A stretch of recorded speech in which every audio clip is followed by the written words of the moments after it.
All right, welcome back everyone for another deep dive. Always exciting. This time we're going to be going through Rossari Biotech's Q3 FY25 results. Oh, interesting. Yeah, and we've got, well, the usual suspects. We've got the press release, Of course. we've got the presentation, which as always is full of all sorts of Pretty dense. Yeah, charts and data. a lot to unpack there. And then I even managed to get my hands on the transcript for the earnings call. Ah, nice. So we're really going to go deep on this one. Excellent. Yeah, looking forward to it. Yeah, and one of the first things that jumped out at me was, the Indian market has been, facing a few headwinds. Challenges, yeah. And it seems like Wasari's kind of managed to stay afloat. Yeah, their resilience is really quite impressive, isn't it?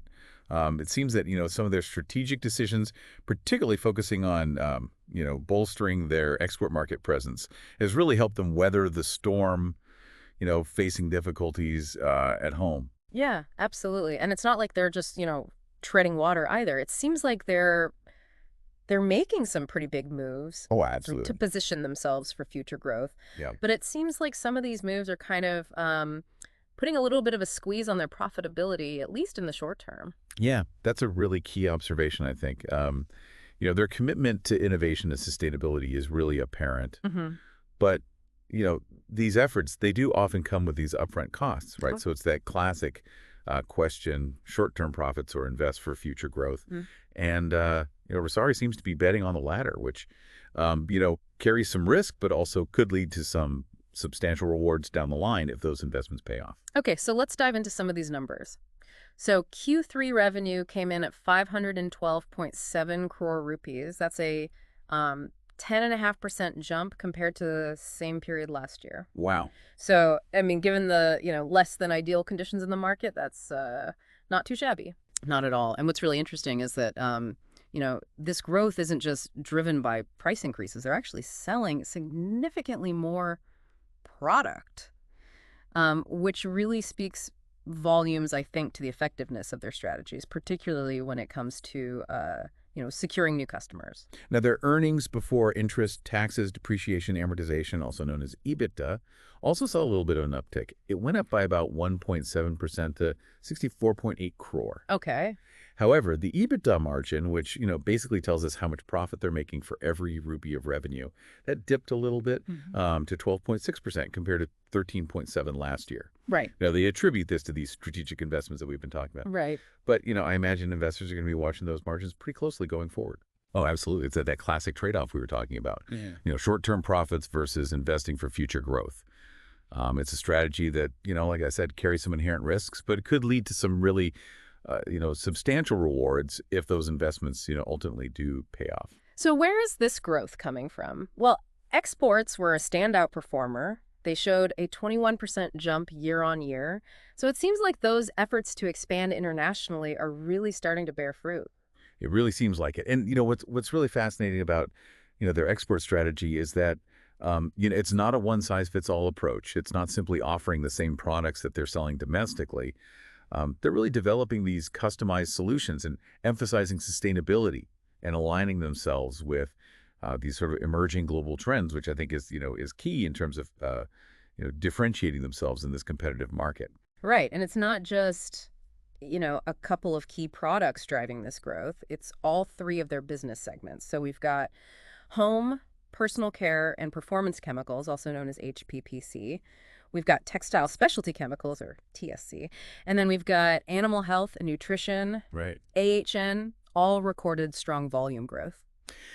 It paints a pretty positive picture, doesn't it? But I think, while we're highlighting the positives, it's also important to, acknowledge the challenges that they're facing as well. Right. That sluggish domestic market Yeah. is definitely, a bit of a headwind. And then, we were talking about those strategic investments, like the one in their institutional cleaning business. Those Yeah. are definitely, impacting the EBITDA margins, at least in the short term.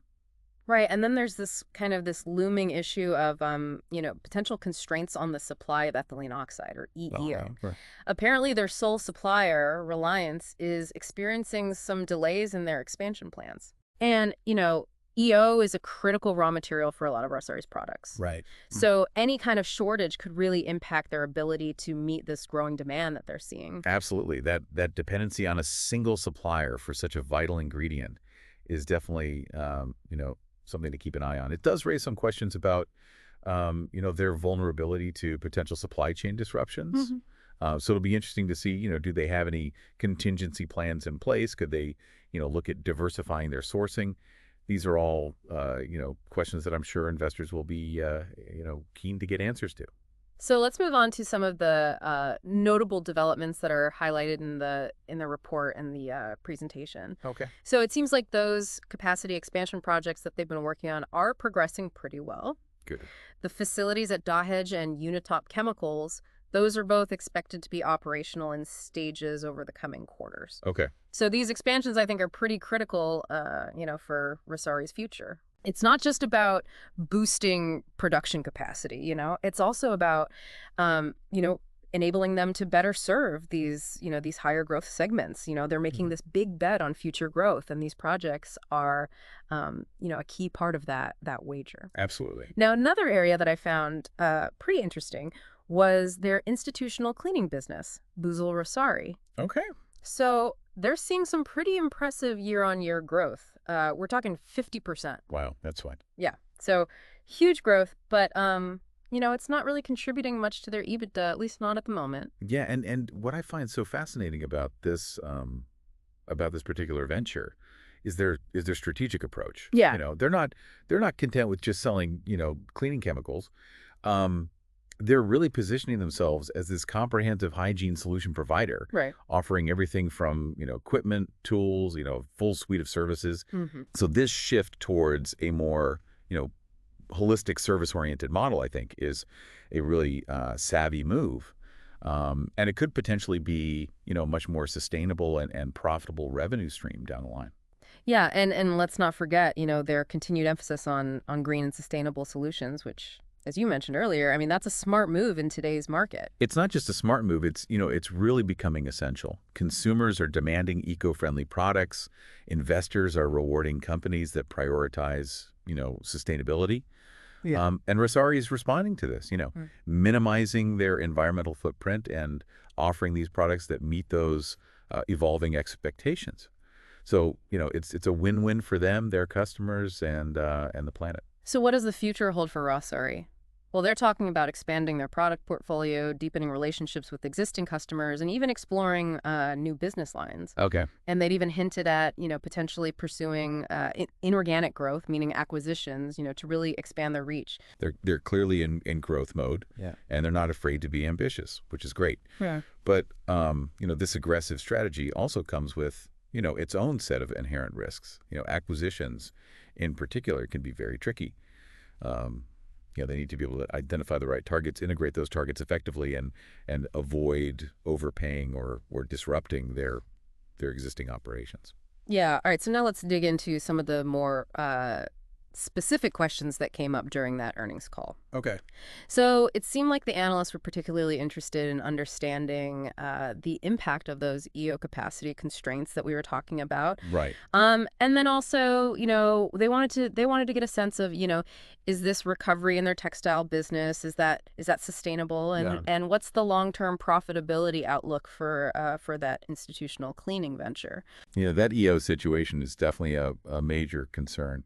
That reliance on Reliance really does put them in a bit of a vulnerable position. Mm-hmm. And any delays in Reliance's expansion plans could really have a significant impact on Rossari's own growth trajectory. Yeah, and what about the textile business? I mean, they're seeing a recovery, but it seems like it's very heavily reliant on exports. Right. I mean, the domestic market, is still a little bit sluggish. Yeah, and it seems like, they're really focusing on particular geographic markets, like Egypt, Turkey, North Africa.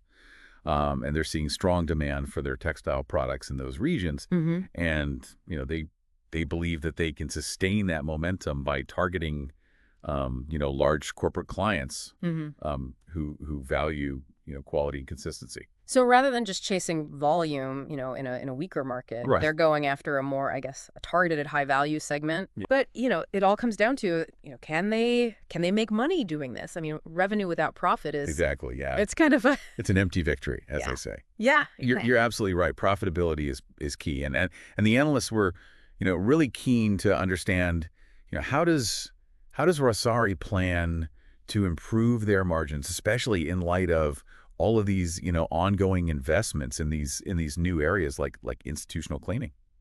So did they offer any kind of I guess concrete plans for how they plan to kind of boost profitability, or were they just kind of kicking the can down the road?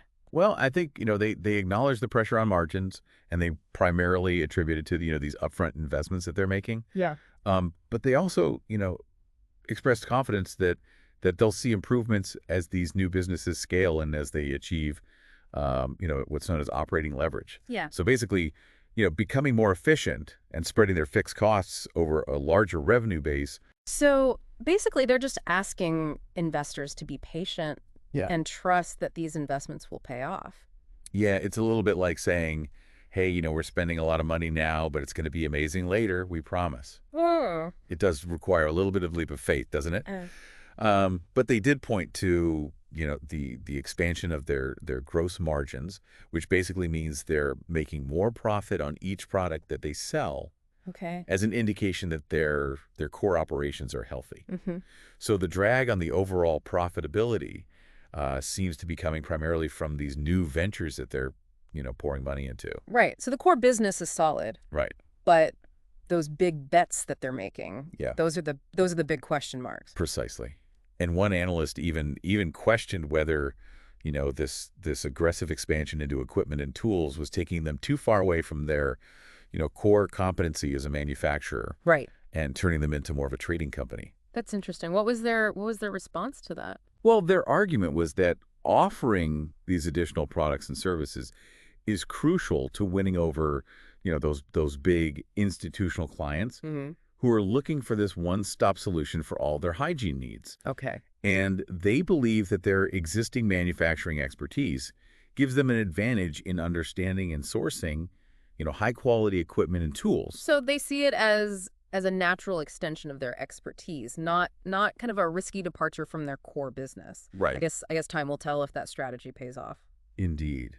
And speaking of time, analysts were also very interested in, Rossari's long-term revenue targets, Mhm. especially in light of, all of this significant capital expenditure that they're making.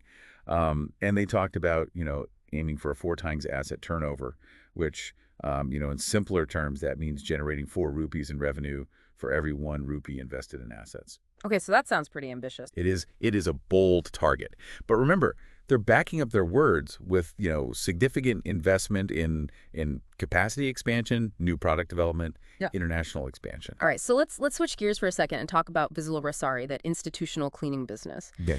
So analysts seemed intrigued by by their vision of becoming this complete hygiene solutions provider, but they also, they voiced concerns about the current low profitability. Right. Yeah, right. I mean, they're seeing impressive growth, but it's not, it's not translating into profits just yet.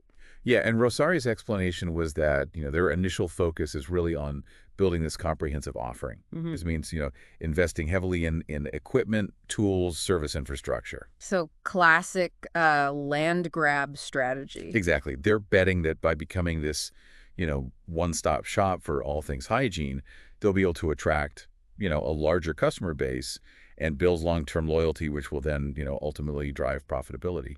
But the question is, can they convince clients to buy into this vision? Right. And can they do it without, kind of bleeding too much money in the process? Right. Right. That's the million-dollar question. It is. It's a high-risk, high-reward strategy, that's for sure. They'll need to execute flawlessly to make it work. So analysts were also, they were curious about their international expansion plans, particularly, what geographies are they targeting and what's their strategy for, kind of breaking into those markets? Right, and they highlighted Southeast Asia, Turkey, and the Americas as their key focus areas, for both HPPC and textile products. And it seems like they're setting up offices, they're hiring local teams, And importantly, they're tailoring their offerings to meet the specific needs of each region. So it sounds like they're taking a thoughtful, localized approach Yeah, rather than just trying to, force fit their existing products into new markets. exactly. They seem to understand that international expansion requires more than just, shipping products overseas. Right. It's about building relationships, understanding the cultural nuances, and adapting to local preferences. So one analyst, towards the end of the Q&A session, one analyst asked I thought, a pretty insightful question Yeah, about the team that Rossari's been, kind of assembling to lead these new ventures. right. And they pointed out, look, you guys have hired a lot of people, Hmm. which is, obviously adding to costs. Right. But some of these teams aren't generating revenue yet. Yeah, it's a valid concern because, building a strong team is essential for growth, but it does come with those upfront costs. Right. So is Rossari are they getting ahead of themselves, or is this just a smart investment in future growth? I mean, what do you think? Well, it's a bit of a gamble, isn't it?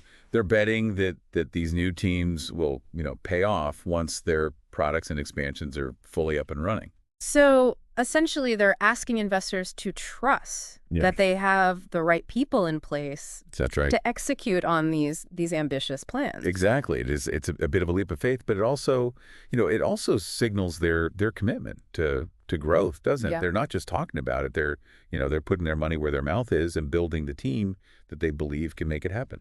All right. So we've kind of, dissected these analyst questions. We've gotten, I think, a much clearer understanding of the challenges and opportunities facing Rossari. I mean, they're making some bold moves. It'll be interesting to see how this all plays out. Indeed. In the next part of our deep dive, we're going to kind of, synthesize everything that we've learned and try to draw some conclusions about what this all means for investors and for Rossari's future. And of course, we'll leave you with some, food for thought, some questions to ponder as you continue your own, research and analysis. So stick with us, listeners, as we enter the final stage of our exploration of Rossari Biotech. All right, so let's try to unpack some of the more, I guess, pointed questions that the analysts had for Rossari's management team. Right. Yeah. These analysts, they're paid to be skeptical. Oh, yeah. They're paid to look for weaknesses. Absolutely. And so I think, their questions can really help us understand, what are the risks? Yeah. What are the opportunities that are at play here? That's right. Think of them as those financial detectives. Yeah. Digging for clues. Yeah. And one clue that they kept coming back to again and again was this EO capacity constraint. Right. They really pressed Rossari's management on this dependence on reliance and, what are you doing to mitigate this potential bottleneck? So what did Rossari have to say? I mean, did they offer any, kind of concrete solutions, or was it just a lot of kind of, corporate jargon? Well, they were upfront about reliance being their sole supplier of EO for the moment, explaining that, regulations make it's impossible to import or transport it from other sources. Okay. And they did say that they're in discussions with Reliance to try and secure a larger allocation, but there's no guarantee that they're going to get what they need, right? So yes, it does make them vulnerable, this dependency. Yeah, it sounds like, their ambitious growth plans could really hit a wall. That's good. If Reliance can't deliver. Yeah. Makes me wonder if they should be, maybe looking at alternative solutions, more aggressively. Yeah, I agree. It's a risky situation, perhaps exploring vertical integration or maybe partnering with some smaller EO producers could be options worth considering. But of course, finding viable alternatives takes time. Right. And Rossari really seems to be betting on Reliance coming through for them.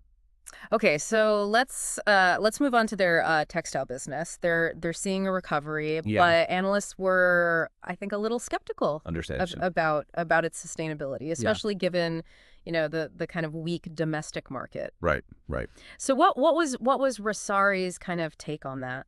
So they really emphasized, their focus on exports, Hmm. particularly in regions like, Egypt and Turkey and North Africa. Okay. And they believe that they can maintain this momentum Okay. by targeting those large corporate clients Hmm. in these markets who are seeking, that consistent quality, those reliable partnerships. So it's a more targeted, I guess, high value approach, right? Instead of just trying to compete on price Hmm? in a saturated market. But Exactly. it still comes down to, I mean, the key question is profitability.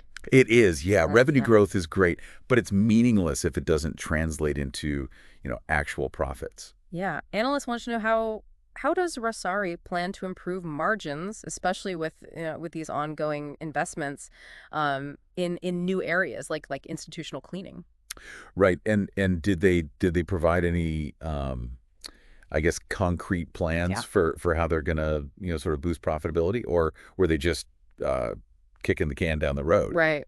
Well, they did acknowledge the pressure on the margins, Yeah. attributing it, primarily to the strategic investments, Mm-hmm. but they expressed confidence that, that they will see improvements as these new businesses scale Okay. and as they achieve what's known as operating leverage. Okay. So basically becoming more efficient, spreading their fixed costs Right. over a larger revenue base. So basically, it's like, hey, trust us. Trust us. Be patient. It's gonna pay off eventually. Yeah, it's a little bit like, hey, we're spending a lot of money now, Right. but it's going to be amazing later, we promise. Right. Right. Um, but they did point to the expansion of their gross margins, Mm. which basically means they're making more profit on each product that they sell, as an indication that their core operations are healthy. Okay. So the drag on the overall profitability seems to be coming primarily from these new ventures that they're putting money into. Right. So the core business is solid. Yeah. It's just these big bets that Yeah. are the question marks. Okay. One analyst even questioned, whether this aggressive expansion into equipment and tools, whether that's taking them too far from their core competency as a manufacturer, Yeah. and turning them into more of a trading company. Yeah, that's an interesting point. What was their response to that? Well, they argued that, offering these additional products and services is crucial Okay. to winning over those big institutional clients, who are looking for this one-stop solution Right. for their hygiene needs. Right. And they believe that their existing manufacturing expertise Right. actually gives them an advantage Okay. in understanding and sourcing, high-quality equipment and tools. So they see it as kind of a natural extension Right. of their expertise. Yeah. Not a risky departure from their core business. Not a departure. But again, time will tell Time will tell. if that strategy pays off. Indeed. And speaking of time, analysts were also very interested in Rossari's long-term revenue targets, Yeah. especially in light of all this significant capital expenditure they're making. Yeah. And Rossari mentioned aiming for a 4 times asset turnover, Okay. which to put it in simpler terms, that means generating 4 rupees in revenue Wow. for every 1 rupee invested in assets. That sounds pretty ambitious. It is. It's a bold target. But remember, they are backing up their words with, significant investment in capacity expansion, new product development, international expansion. Okay, so let's switch gears a little bit and talk about Busol Rossari, Exactly. that institutional cleaning business. Yeah. Analysts seemed pretty intrigued by their vision of becoming this complete hygiene solutions provider. Right. But they also they express concern about the current low profitability. Right. They're seeing impressive growth, but it's not translating into profits just yet. Yeah, and Rossari explained that their initial focus is really on building that comprehensive offering, which means, investing heavily in equipment, tools, service infrastructure. So it's that classic land grab strategy. They're betting that by becoming this, one-stop shop for all things hygiene, Yeah.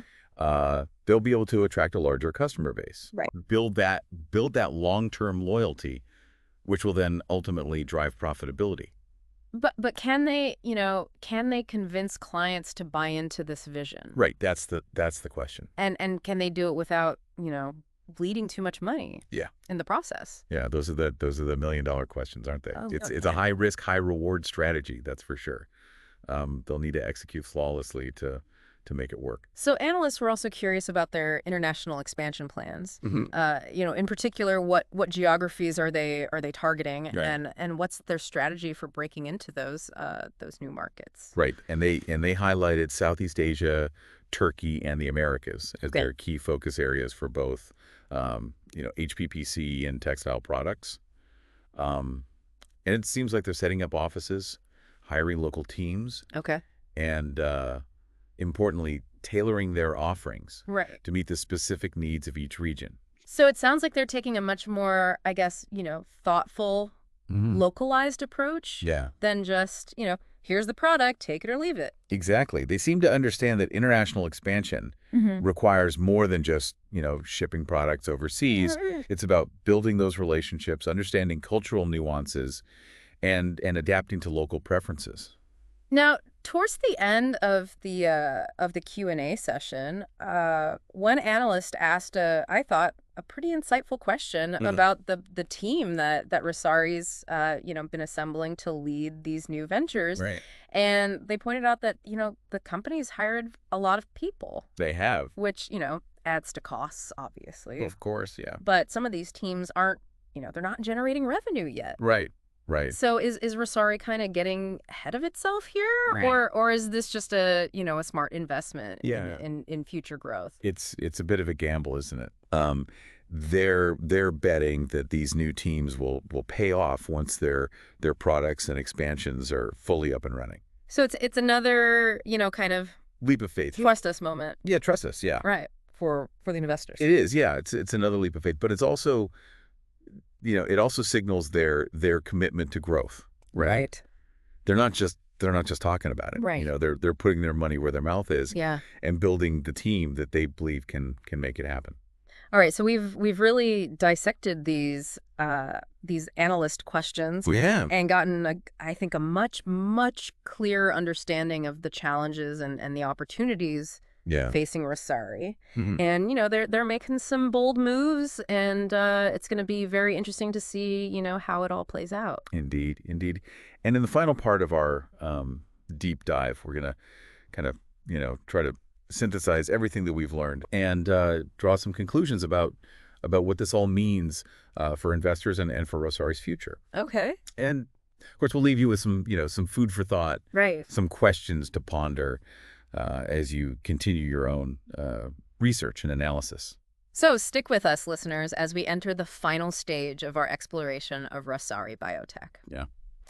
All right. So we've looked at all the numbers, gone through all their strategies. Yeah, look deep. We even put on our analyst hats. Played armchair analyst a little bit. Exactly, with those earnings call questions. So now it's time to kind of, Zoom out. take a step back, look at the big picture. Yeah. What does all this mean for Rossari Biotech? And what should, you as a listener, Right, as yeah. a potential investor, what should you be kind of watching closely? Well, I think it's a really fascinating case study, isn't it? You've got a company that's, showing this real resilience in what is a, challenging market. Yeah.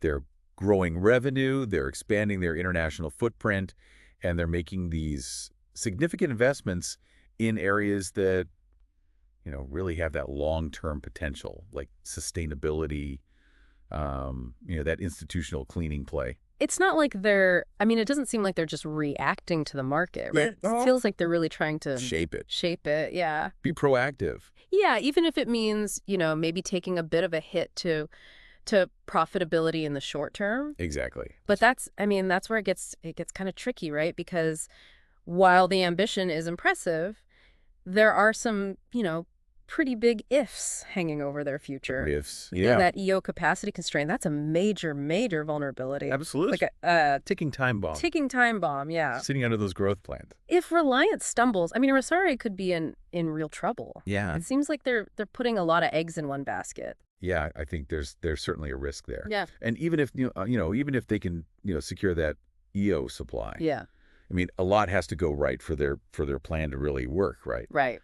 The the textile recovery needs to hold up. Hmm. Those international markets need to deliver. Right. And that institutional cleaning gamble, that's got to start generating profits, not just revenue. Yeah, so for our listeners out there, let's do a cheat sheet here. Okay. Yeah. What are the key things to watch, if you're considering Rossari Biotech Yeah. as a potential investment? All right. So first and foremost, keep your eyes peeled for any news Right. about that EO situation. Yeah, Like right. any updates on Reliance's capacity expansion, Mm.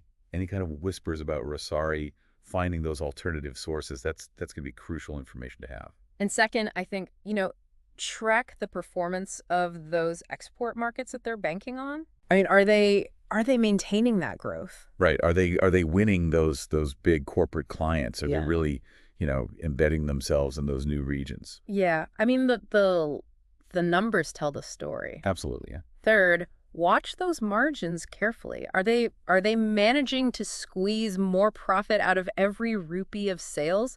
Especially, in that institutional cleaning business. Remember, that gross margin, that tells us about, their production efficiency, but that EBITDA margin, that gives us that bigger picture, including those strategic investments. Yeah. That's an important distinction. Yeah. And maybe most importantly, I mean, don't forget about, the less quantifiable factors. Yeah. The soft factors. Right, the Yeah. management team, right? Right. What's their experience? What's their track record? How adaptable are they? Yeah. Can they pivot when they need to? Yeah, exactly. I mean, are they being transparent with investors? Do their decisions seem, sound? I mean, investing isn't just about, looking at numbers on a spreadsheet. No, it's not. It's about understanding the people behind those numbers and the story that they're telling. Absolutely. Yeah. You got to understand the narrative. So, before we wrap things up here, Okay. let's zoom out for a second and kind of think about, Rossari's playing in a tough space. They are. Yeah. I mean, the specialty chemicals industry, right? I Yeah. mean, they're facing, fluctuating raw material costs. Yeah. Tons of competition. Competition, yeah. Ever-changing, environmental regulations, all that. Right. It's a dynamic landscape It is. that demands, constant adaptation. Yeah, you got to be on your toes. Innovation, yeah. Absolutely. And I think, Rossari's focus on sustainability, on customization, on, kind of targeting those niche markets, I think that could be a real advantage. But they can't stand still. No, you got to keep moving. They got to keep moving, yeah. Okay, absolutely. And that leads us to, kind of a final thought-provoking question for you, our listener. All right, lay it on us.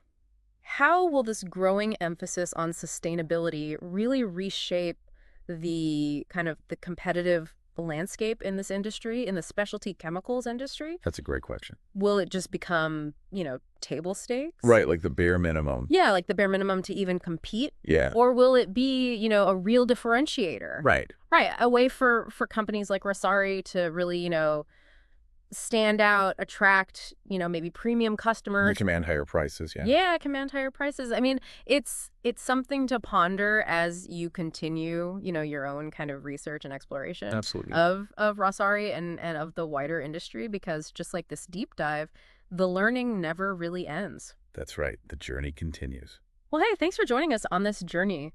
We hope you found it insightful. Yeah, informative. Maybe spark some new ideas for you. Yeah, and as always, we'd love to hear your thoughts. So, reach out. Let us know what you think. Yeah, and until next time, keep asking those questions. Keep digging deeper. Keep digging deeper and keep learning. That's what it's all about.